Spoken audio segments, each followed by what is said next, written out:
The whole show should be about it. It can be. Who else can I compare Scatterbo to?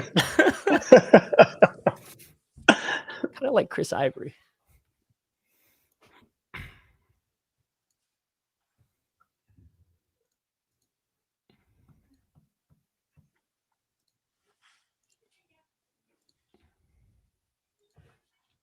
It's the best week of the season. Why is that? Because the Kansas City Chiefs have secured the 1 seed in the AFC. They will not need to play their starters, and it's going to be a fun watch to see what this team looks like without some of their superstars. Let's talk about it.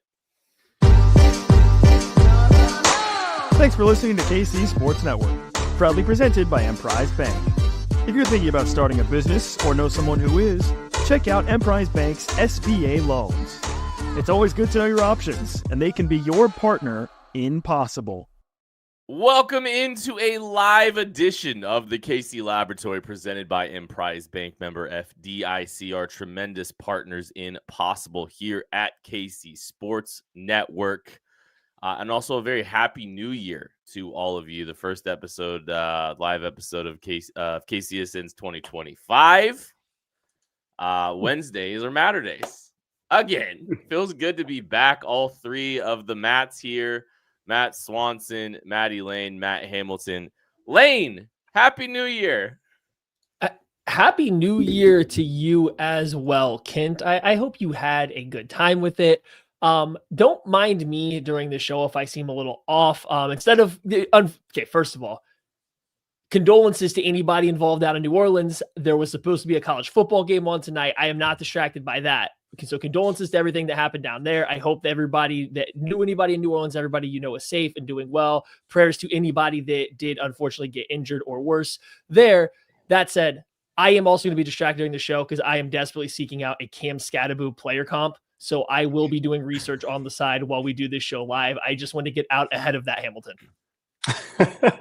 And we got some, you threw out some good ones there before the show. I was enjoying that. I know Kent wasn't having the best time with that, but Kent didn't like it, and I don't know why. Yeah, I mean, it's because I wanted to start the show is why. Well, I'm putting it on the show now. So like all you did was just force this to be on the show. I mean, are you happy about that? I am, and here's what I would like you to do. As you are going through your research, here's what I'd like you to do. And Hamilton, we need to hold ourselves accountable to this as well.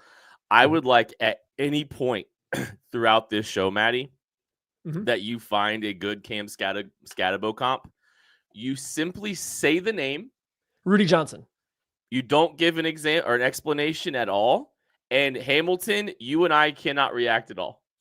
So we just continue as business as usual. Maddie, you have free reign to just throw the names out, let people judge for themselves, but we're not going to break it down. We are not going to give a logic or reason to it, and we are not going to even acknowledge it at all. And you have permission to do that whenever you want, and we'll just see what happens there. No facial expressions either, Hamilton. You're very emotive, and I don't need to see I don't need it today. But let's at least get them out into the ether and see what happens. Hamilton, Happy New Year, man. It's good to see you. Happy New Year. Good to see you guys, too. Happy to be back here. And I actually missed you guys. Believe it or not, I really did. So I am happy to be back here and I get to talk some Chiefs with you guys. Well, and Hamilton, I do need to apologize to you, because we've had this like running bit basically like the majority of the season where we kind of looked at the Chiefs schedule and we looked at all these things. And, I kind of said, man, the Chiefs could have this thing wrapped up by, December 21st against the Texans. And I want to apologize to you because that was disrespectful to the National Football League because the Chiefs had to wait 4 extra days to do that. That's on me. I get why you were, so fervent and saying, "Hey, you were talking about Halloween." Come on. Yeah, it was a little out of pocket. However, as the Chiefs, decided to win the one close game that they lost, the Buffalo Bills, it might have actually been wrapped up by Thanksgiving. Like, there's a chance it could have been wrapped up a little early. So that one particular game did set it back. I'm glad that Kent apologized. Now I'm going to put your feet to the fire here, Hamilton. What's this nonsense about teams being scared of the Bengals making the playoffs? Okay, like what? Why is this? What is going on here? Why as a Chiefs fan am I afraid of the Bengals, who haven't beaten the Chiefs since they have won 2 rings since the last time that they have beaten the Chiefs? Why am I scared if they make 759 days since the Why Bengals am I have beat scared the if they Chiefs. make it into the playoffs? Is this a reaction to Luke Kuechly on Up and Adams? Is that what this is, or is this just in general? It is. Yeah, I've met Luke before at a fish restaurant in Charlotte, North Carolina. Very nice guy, but what is going on there, Luke? Phenomenal guy. He is a Cincinnati guy, born and raised. So his emotions are in it as well. But I mean, listen, Joe Burrow's on fire right now. You can't deny that. I don't think the Chiefs, the Chiefs aren't going to be. Shouldn't be scared of anybody. We know that with what they've done and what they're doing right now. But, the Bengals can make things interesting if they get in here. I think, that first round matchup with the Bills could get interesting. I really think so. I mean, it's going to be hard for, almost impossible for them to get in now. Given the Chiefs news that they're sitting everybody, you got to think the Broncos will probably win this game, but and then you got Miami with the Jets, who have just laid down and died. So it's going to be really hard for the Bengals to get in as it is. And, the Chiefs shouldn't be scared of anybody. But, if the Bengals do get in, it does make things a little interesting with all the firepower they have. Hamilton, did you know the Kansas City Chiefs and Patrick Mahomes in his first year as a starter went to the AFC championship game with a statistically similarly defense that Joe Burrow has right now with the Cincinnati Bengals? Did you know that? I did. I did know that. Okay. I have seen that. Those games were a little different though too. A lot of big leads early on, and some teams racked up some numbers on the defense. Some garbage time numbers on that defense. So I think that Chiefs defense is a little better than this Bengals one. I would say. Why are the Bengals getting behind? Is the offense not? Oh, sorry. No, it's okay. It's all right. We'll talk about that off air though. It's okay. Jeez. I wasn't trying to come for him quite like that. I just wanted to talk about that the whole Bengals thing real quick. I would say, hey, put the Bengals in the playoffs. The Chiefs can't play them and the Bills, right? So, if the Bengals can go to knock off the Bills, that's what I would like to see.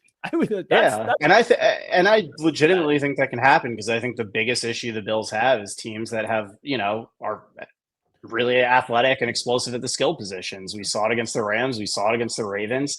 Their defense is not what it's been in the past, and you put a team like the Bengals out there, they're going to have issues defending the Bengals if they get in. Would you, out of curiosity, what path would you prefer for the Chiefs? Would you prefer Bengals, Ravens, which is what it would likely be if the Bills won, or if the Bengals were to make it, or would you prefer Steelers, Bills for the Chiefs? Which one would you prefer? I kind of think Steelers, Bills. I do. What do you got? What about you guys? I think that's probably the case. Just because I don't know. I think the Steelers. I mean, we just saw what happened against the Steelers. Yeah.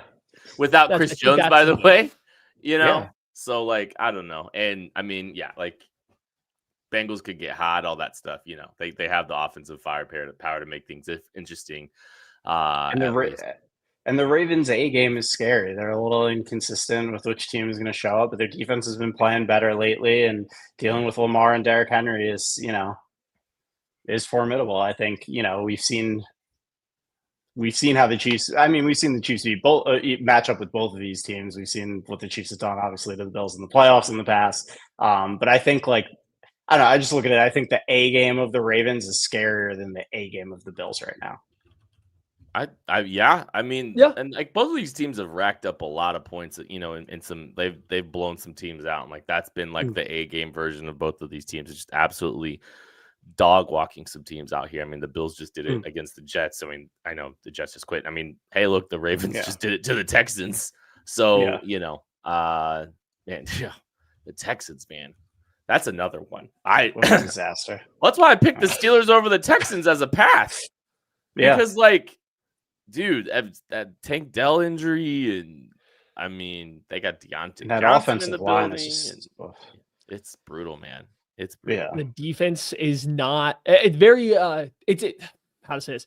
I feel like the defense is very well coached, but they also they're very predictable. You know what they're going to get. And we know one thing, both Spags and Andy Reid have played a lot of coaches from that particular tree on both sides there, that offensive play style from the Shanny stuff, McVay stuff, and that same defense coming from the San Francisco tree with Ryans down there. You know what you're getting from the Texans almost rep after rep when the Chiefs played them. And I think that's kind of why it looked the way it did. So as far as what we were talking about, I mean, give me the Steelers or the Texans, and then one of the Bills or the Ravens is probably the best path for the Chiefs. It's just in the big grand scheme of things, if the Frog Bills are to make it, they would either knock off the Bills or get knocked off themselves. Like, it's kind of a win-win scenario.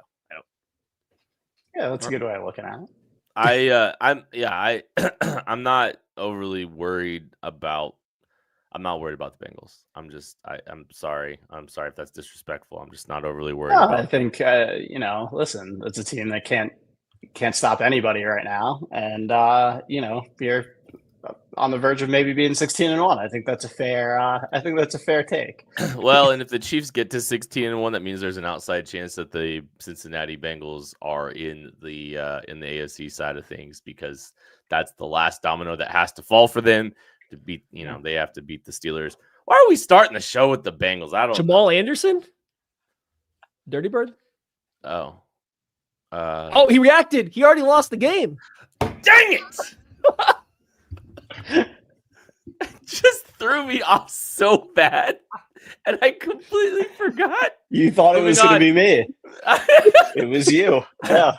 Mine was more just total, utter confusion about why he threw that out there. But now that I'm remembering,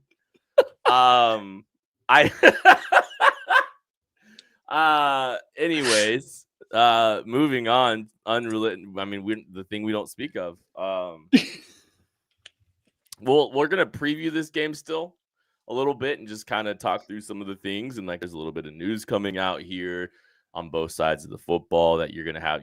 We kind of have some info on what this thing could look like. And so that's kind of we'll still do our preview. And I think offensive players to watch, defensive players to watch will actually be quite fun this week. The news today: Carson Wentz is going to be starting for the Kansas City Chiefs in this game against the Denver Broncos. Not a surprise, even a little bit. I think it was highly anticipated that would happen. Patrick Mahomes is actually a limited participant in practice today. So, giving that ankle a little bit of time, giving that ankle a little bit of rest, and give him a chance to recharge, get back, get right, and getting to look at a Carson Wentz led offense. Carson Steele is also up there on the podium today, calling Carson Wentz an elite quarterback. Once an elite quarterback, and we're going to find out what Carson Wentz is cooking this week. Hamilton, how excited are you to watch Carson Wentz lead the Kansas City Chiefs offense, or a version of the Kansas City Chiefs offense?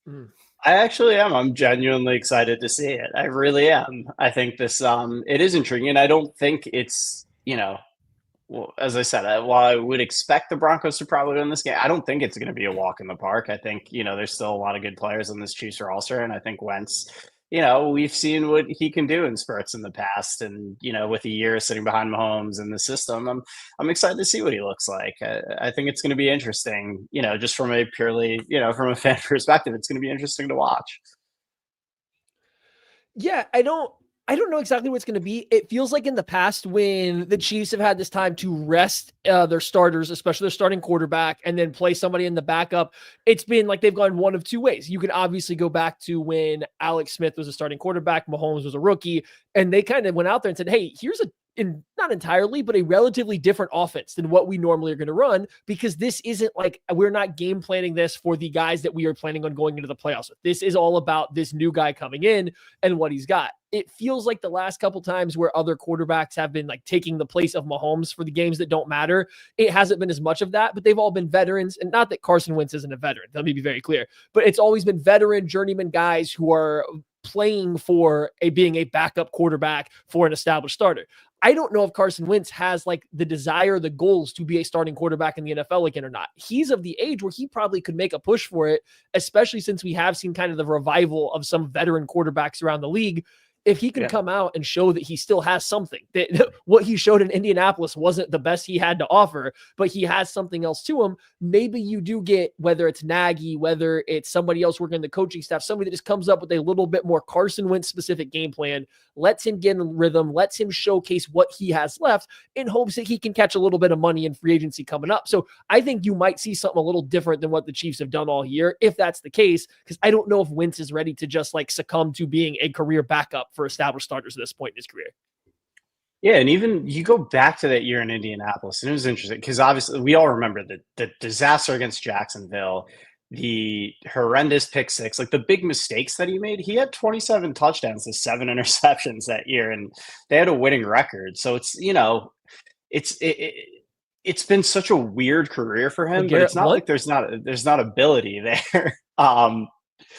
But yeah, and now it's me. I'm thrown off completely by it. I laugh because I do want to say, yeah.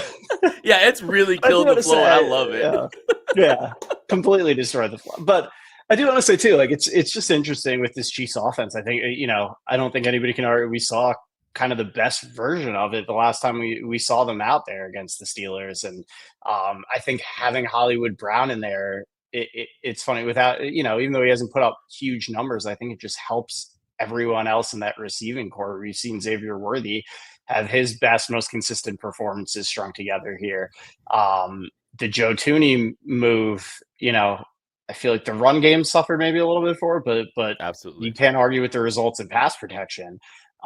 It's interesting to see it all come together. And, with this announcement today, you do look at the layoff. This is kind of an unprecedented layoff for the guys that are going to be out because of the weirdness with the Christmas Day game being on a Wednesday.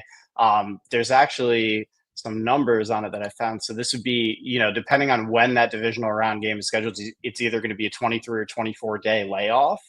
And that would be, at least from Mahomes' perspective, the longest rest period from a quarterback going into the playoffs that we've had since 1970. The second longest was Warren Moon in 1993, had a 22-day rest when they sat him down for their final game of that season. So it is interesting to see, what the effect is going to be on some of these guys not having played football for over 3 weeks by the time they take the field in the playoffs.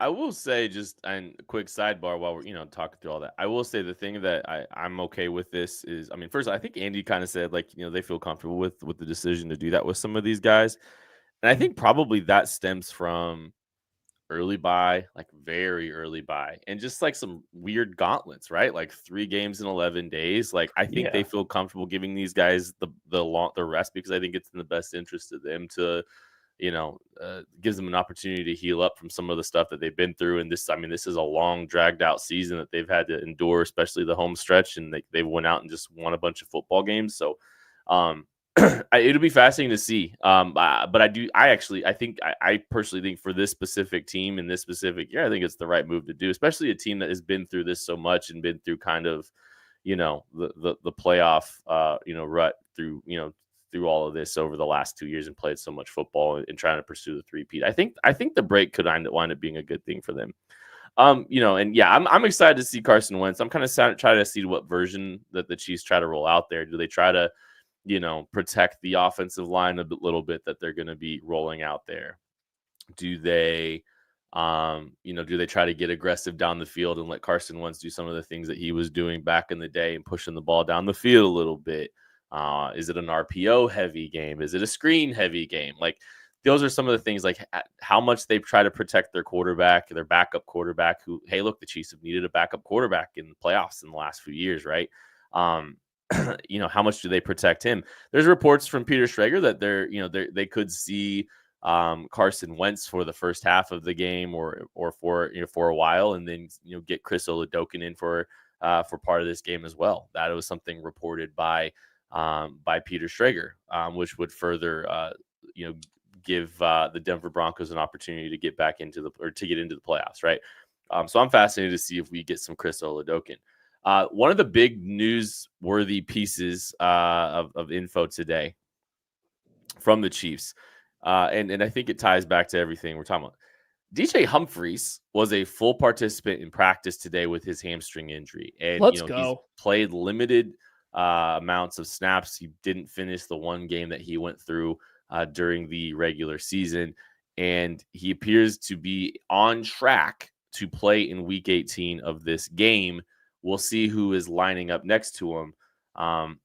But Hamilton, I'll ask you, what do you need to see out of DJ Humphries against the Denver Broncos to maybe decide to roll with him, or maybe want the Chiefs to roll with him at left tackle instead of Tooney Caliendo? It's Humphries, Tooney. What do you need to see out of Humphries in this Week 18 game? I mean, you want to see a lot of improvement from what we saw last time. I think, before the injury, it was brutal. It was, and it was, I expect him to look a lot better than he looked. We knew, obviously, missing so much time with an injury and then joining a new team midseason, trying to get up to speed. It's a lot to put on a person. So hopefully, even though he hasn't physically been able to be out there a ton, getting the mental reps, learning this offense, getting comfortable with the offense. Hopefully that's helped him a lot.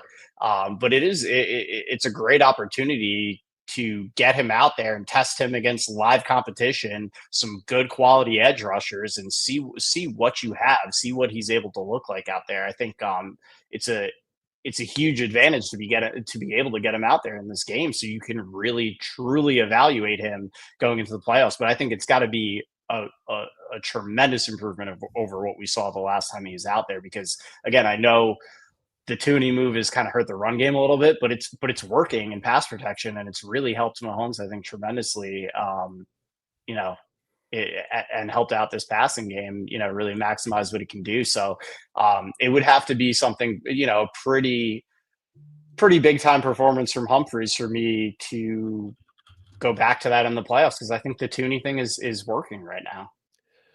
Yeah, and maybe this is me creating problems that don't exist. So for the Tooney going to left tackle for the run game, and then Mike Caliendo stepping in, not only do I think the run game is taking a step back, but I think it's limited what they can do. They've gotten way away from a lot of the gap stuff. When they do run inside zone, especially, Caliendo just struggles to get some of the same blocks, make some of the same, have the same range that Tooney had. And that's to be expected, but it really has hurt them. But in pass protection, Tooney's been great in his matchups and what they've schemed up for him. And he's not getting any more or less chip or extra blocker help that any other tackle's gotten this year. But it does seem like the play calling is a little catered to him. We've seen Mahomes is getting the ball out fastest than he ever has in his career. These past two games have been two of his 5 fastest average time to throws. And leading up to that game, you had seen the Chiefs trying to go deeper into true play action from under center and really push the ball downfield. They had been trying to kind of, I think, force some explosive plays to happen, and they weren't quite clicking. Now, I guess you could almost argue the last 2 weeks they had an explosive play, and then they should have had one or two more if the communication or somebody could have caught the ball that hit him in the hands, but that's either near nor there.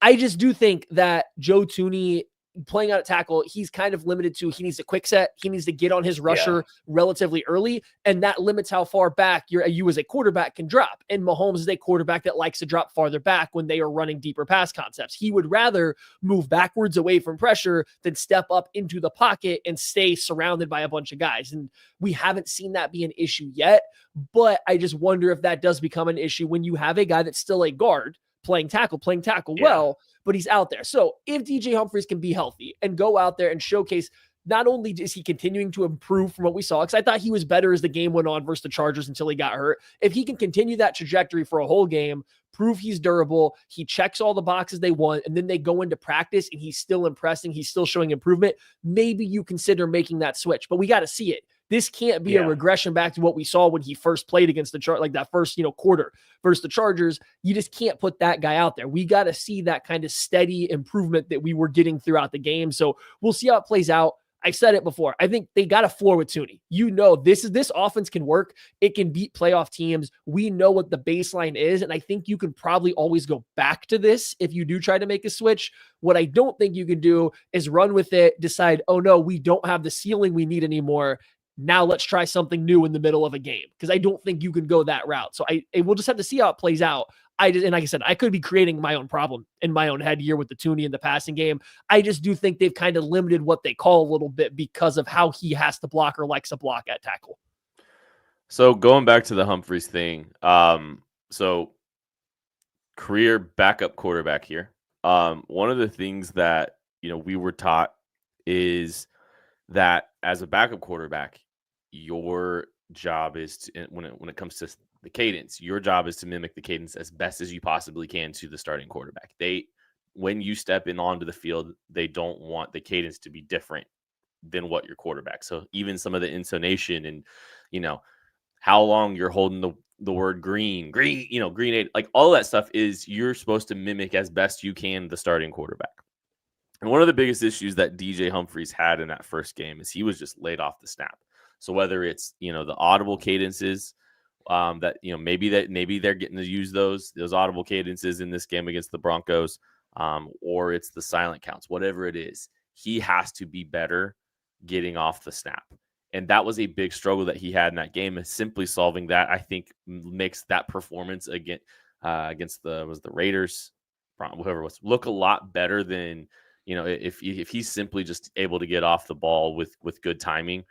And so I think that's something without Patrick Mahomes on the field, if Carson Wentz is doing a good job of kind of trying to keep that consistency with the cadence, I think that's something that we could get a view of with Carson Wentz in this game. So in DJ Humphries. So like that's something I'm just watching is he can simply get off the ball. Like I feel good about where things are heading in that direction too.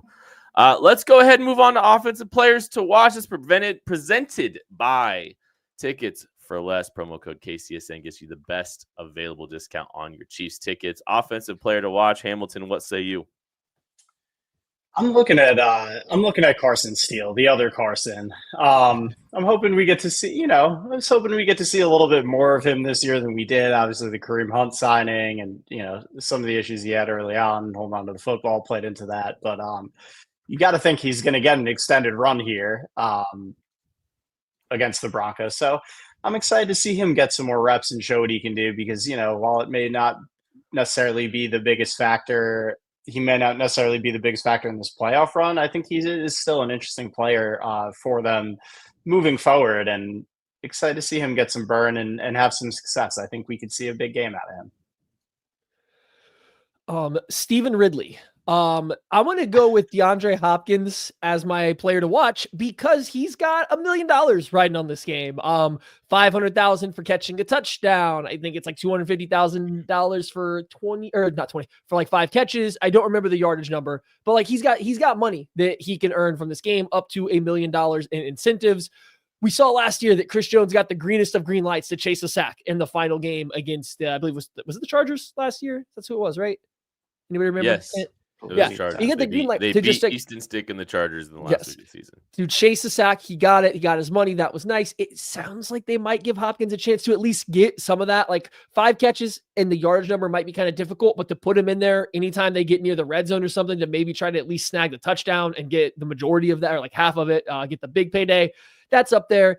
And it's been 3 weeks since we've seen Hopkins catch a touchdown. And I thought when they first got him, that Tampa Bay game to start, and then when they these other 2 touchdowns, like they used them a lot in the red zone and it was kind of working a little bit. The Chargers game, even the Panthers game, it was working. It seems like they've shied away from it down the stretch this year. So just to get back into that, go back to that well a little bit and get him some money.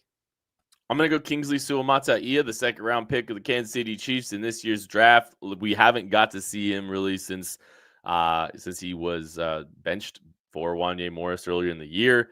Very limited sample size of that since then. And I would just be fascinated to see what steps he's taken, what growth he's had over the course of the season. It's kind of hard to really, take big strides, without those live reps and without, a ton of live reps in practice, this time of year. I'm fascinated to see if he gets any looks at left tackle, but also they've been cross-training him.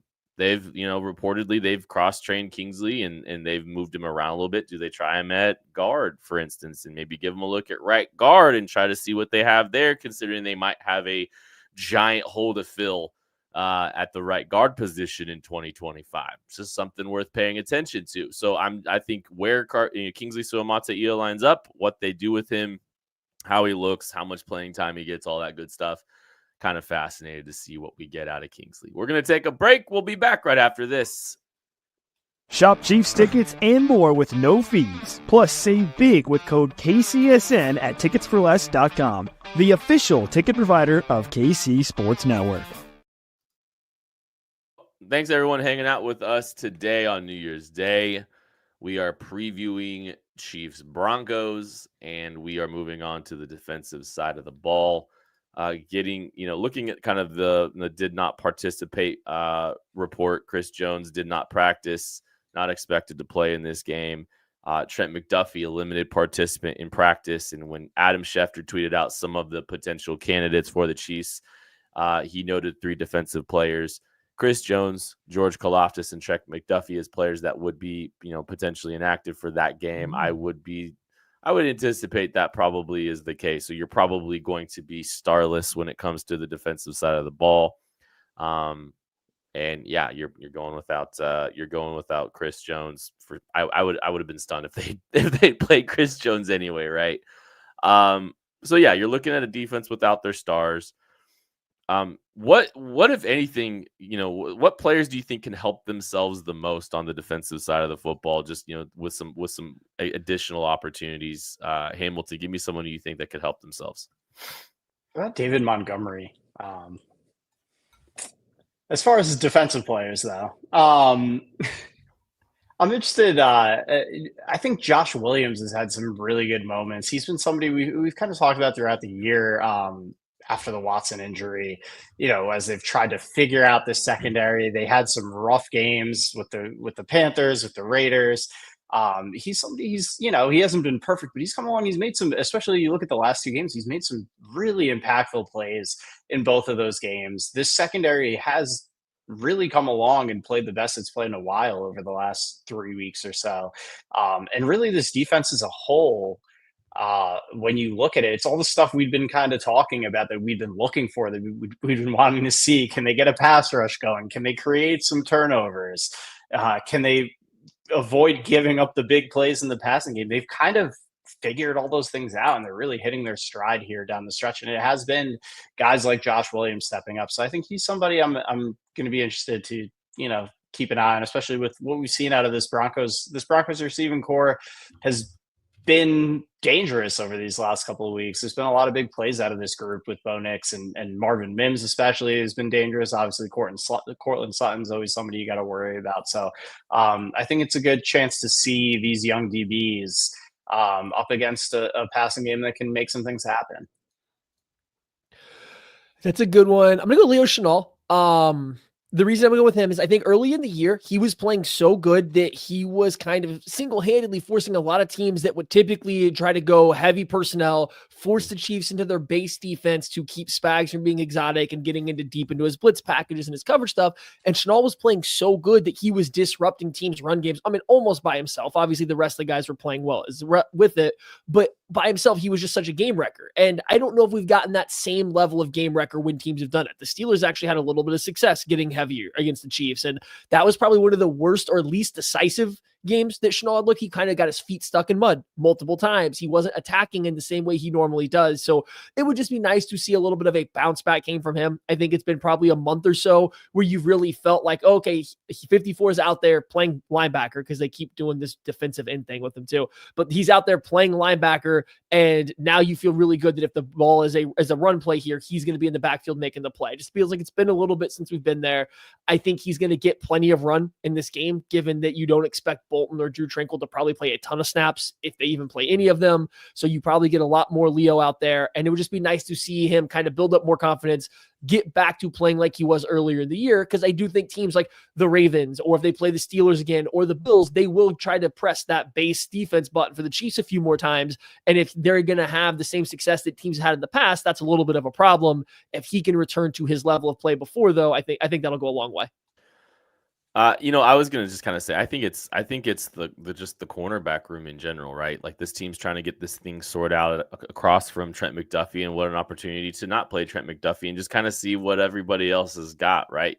I would anticipate Joshua Williams and Najee Johnson seeing plenty of snaps in this game, just as they're trying to get more reps for these guys, get their feet wet. This is a good opportunity for them to challenge these guys a little bit and see if they can, maybe you're not introducing an entire concept that you want to roll out in the playoffs, but maybe you give them a chance to try some of the techniques and some of the things that they might be able, might be tasked upon doing with some of the things that Spags wants to get into.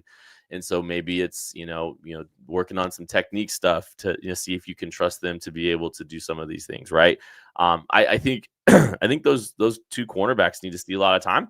I think Christian Roland Wallace and Shamari Connor need to see some time here and kind of duke some things out there from the slot a little bit too, and just try to get them some opportunities to see what what they've gotten and what you feel like this team might have with their slot with their slot defenders. And Chris Roland Wallace has had a good couple of weeks relative to what we see on Shamari Connor. So I'd like to see what happens there. Doug Martin. I want to do unless you have anything else on the defense. Does anybody else have anything else on the defense? Yeah, does Steven Nelson play? That's what I want to know. Is Steven Nelson called up? Does he play? I mean, what are the plans? Kent and I talked about it earlier in the week. Is there any plans for him to come play in this game or for this team down the stretch? And we had talked about Joshua Williams a little bit, Najee Johnson, even Christian Roland Wallace. They've been playing a little bit better at corner since they added Steven Nelson to the practice squad, almost like it kind of gave them a little bit of a wake-up call. But if there are plans for Nelson to play, if so, you probably want to get him some run before the playoffs start, and you try to even consider putting him out there. So does he play? If so, how much and what does he look like? That one's less of like if this is like super intriguing, just more of I think that'll tell us a lot depending on what they do or don't do with him. I think something fascinating with that too, and we talked a little bit about this earlier in the week if you haven't watched it, but the Chiefs only get 2 standard elevations, I believe, from the practice squad in this game. And if that's the case, you know that they're going to bring Chris Oladokun up. So is the only other standard elevation Steven Nelson? Like that might be the only option that they really have. I think it's going to be pretty telling to me if they call Nelson up, give him some run in the play in week 18 to kind of get his feet wet and all that stuff, because that tells me that there might be a plan for him, right?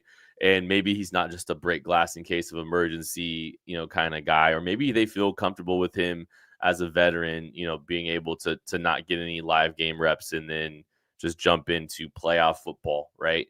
And one other caveat as I'm kind of just thinking through this, and it's probably important, to kind of think about, not that this is a playoff game or the intensity of a playoff game, but it's going to be pretty intense from the Denver Broncos, at least early on. You are going to get some playoff level intensity, at least for a spurt from the Denver Broncos.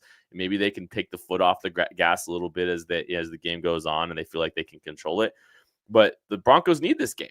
They need this game badly. And I don't think that they're going to be playing or toying with their season, by coming in with, a C game script. They can't afford to just, try to get caught. They can't get caught with their pants down because that means their season's over. So this is a good opportunity for a lot of different players to feel that intensity and that pressure, 2 weeks before, before the real thing starts, especially for some of these guys that really haven't gotten to see some of those, those reps. You're looking at like, hey, Najee Johnson might be called upon significantly. Chris Roland Wallace might be called upon significantly. Keith Taylor, I mean, he's been playing a lot of snaps too. So there's some guys that don't have that playoff experience on this team that are going to get that opportunity to feel the intensity on the other side of the football, and the Chiefs are going to have to match that if they want to win this game. Okay, so we're going to do defensive players to watch, presented by Tickets for Less. Promo code KCSN, best available discount on your tickets. But here's what I want to do. I want you guys to give me a player that you want to watch play a different position on the defensive side of the ball. Like, this is where things get a little weirder. Like, on defense, we've seen Colin Saunders play Mike linebacker out of necessity. And it was awesome. Nothing will top that. Nothing will top that.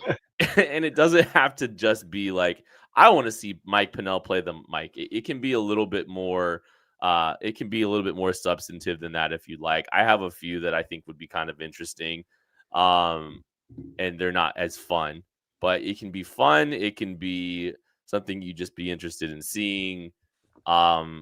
It can be just about anything you want, but I want you to give me a player that you'd like to see play a different position in this game for the Chiefs. And if you need a minute, I can kick things off. You should go first. Okay. I'll kick things off. So, I have a couple. I'd like to see Joshua Uche play off-ball linebacker in this game for the Chiefs. Sorry, he's inactive. And I think it'd just be funny because it does not feel like the Chiefs have a ton of great plans for Joshua Uche in this, this season. It doesn't feel like, it doesn't feel like he's going to be in the rotation. Nate Taylor has kind of alluded like he doesn't think we've seen another snap. We will see another snap from Joshua Uche this year. And this is like the only chance, but I do think it would just be like, not funny, because it's not funny. The situation sucks. And I'm sad that, the Chiefs don't feel like they can utilize the speed rush ability of Joshua Uche. But it would just be interesting to see the Chiefs just roll him out there at off ball, because like that's what Spags thinks of, like the profile of the player. So Uche is just one, I think, like I watch them just do that because they're trying to keep the linebacker. They don't have a ton of linebacker depth right now. They have 4 linebackers on their roster. It's Drew Tranquil, Nick Bolton, Leo Chanel, Cam Jones. So if they're playing, like, they're either going to have to play light personnel or they're going to have to like roll someone like Uche out there at the linebacker position. Hamilton, do you have one yet? I know I really sprung something on you. If you don't have one, we can move on to Maddie and you can come back to it. We can move on to Maddie and come Okay, back boy. to him. Yeah. I don't have one either. Yeah. Okay. Yeah. Give me the problem is the Chiefs kind of already have all their secondary players play other secondary positions. The 2 safeties that I want to move to like play linebacker already play so deep in the box plenty that like we've seen that. But like, okay, let me see Jaden Hicks just play true off-ball linebacker for a little bit, right? Like the eye discipline is going to be a little bit of an issue, but just purely from a weak side, see ball, go get ball, let all the big guys up front eat up blocks. Maybe, Nick Bolton or Drew Tranquil is probably better at this. Just like say, hey, go take on blocks. Don't worry about making the tackle. Just go meet the next, go meet the puller, go meet the fullback, whatever.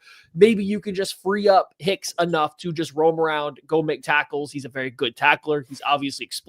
He will hit guys hard. So I wouldn't mind seeing Hicks get a more like prominent actual in the box role. It felt like the NFL flirted with the idea of using like going the college route and using true safeties to play linebacker for a few seasons, like half a decade ago. And then everybody realized, I don't know if that actually works in the NFL. So we're going to stop. Not everybody's Mark Barron. Not everybody can pull this, or Mike Barron. Not everybody can pull this off. So we're going to quit trying. That's what I got. If you don't have one, Hamilton, I do have one more. So it's up to you, buddy. Chris Ivory. I sprung it on you, and honestly, I kind of sprung it on myself. I just wanted to get weird with it because we basically did players to watch on defensive previews. So I was just like, you know what? Let's throw a little wrench in here. Yeah. I'll let you go through. There is one more thing I want to say because I was thinking about something you said earlier, but I don't want to take away from. I'll let you do yours, and then I'll say what was on my mind. What if Chris Roland Wallace at outside cornerback? Just out of curiosity, just to see what it looks like. He's really small, but yeah, I'd still like to see it. I'd just be kind of curious to see, like, he's got the coverage chops. He's done a good job. I'm just kind of curious, like, what it would look like if he got to play a little bit of outside corner. That's all. Nazi Johnson's not exactly big either. Like he's like 5'11". I think they're both about the same height. Nazi long, might be, though. Yeah, he's a little bit longer. Okay, Hamilton, what was your thought? Yeah, I didn't want to derail that, but I was thinking, the Oladokin report, what's going to happen if they do that. If they take Wentz out of the game and put him in, the narrative is going to be they did that because they're afraid of the Bengals and they wanted to make sure that the Broncos win the game. Yeah, let's go. Well, the Bengals players can tweet their complaints from Cancun for all I care. I don't care what the narrative is. I think they're trying to. Hamilton, I'll just give you quickly my theory on what they're doing and why that's coming out so quickly is because the Chiefs have I'm counting, I'm double checking. They have 4 rookie offensive linemen on their roster right now. And I think they want to give those young guys, the entire young group, a chance against some live reps in a game. But they don't want to put Carson Wentz, who is a valuable player to this team, the Chiefs have needed a backup quarterback in recent years to get themselves to the AFC Championship game. If you remember, Patrick Mahomes has that weird thing where he kind of passes out for a second and Chad Henne closes the game out for him. So I think they don't want to put Carson Wentz behind 4 rookie offensive linemen. I think that's why they're doing that. That's my opinion. That makes a ton of sense and is 100% reasonable. And Yep. Yeah, but I'm just trying to get ahead. That's what's going to be said. It. Jan.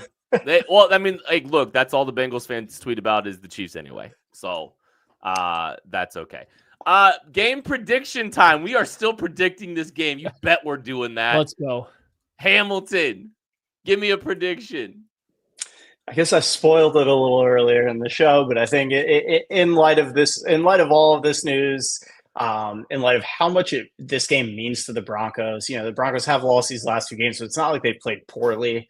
They ran to a good Chargers team, lost a 1-possession game there, and then lost in overtime against a red hot Joe Burrow. They're still playing good football, and I think it's going to be hard for the Chiefs with a lot of backups in there, a lot of key players out, to win the game. I do think they'll keep it tight, though. I think it'll be interesting for a little bit.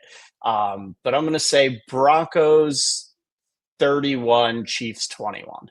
Ooh, that's a lot of points, Hamilton. Yeah, I think we see some scoring. Maddie, what you think? Oh, my bad. I thought it was you. I also think there will be some points in this game. Maybe not quite that many, but it's a fair amount. Like, I don't think this is going to be 2 teams not being able to score. I think, like I said, the Chiefs come out with a little bit different game plan for Carson Wentz, and then the Broncos don't really know what's coming at them at first. And I think the Broncos are kind of on their heels with the way the end of the season has gone. It feels like it's kind of run its course for all of the, I guess, magic. Sean Payton has squeezed all the juice out of that fruit for that offense. There's like nothing left. That thing is bone dry at this point in time, I think. But the Chiefs defense is going to not have all their starters. And we've seen this team, when they start incorporating new parts, that leads to coverage busts and things like that. So I think both teams are going to be kind of able to score points in little bunches before 2 offenses trying to figure out what they want to do stall out.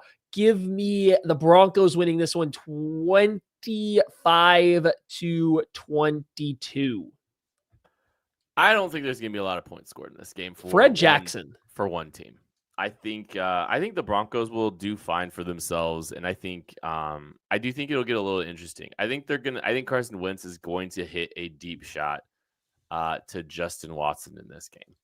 I think there's going to be an explosive play from Justin Watson, a deep touchdown shot, maybe even Xavier Worthy. But I think back to like the Browns game, where they're just they're letting it rip down the field. They're just chucking things up and seeing what happens. And I think Carson connects on a deep shot, and we're going to call it Justin Watson in this game, and they get a touchdown out of the deal.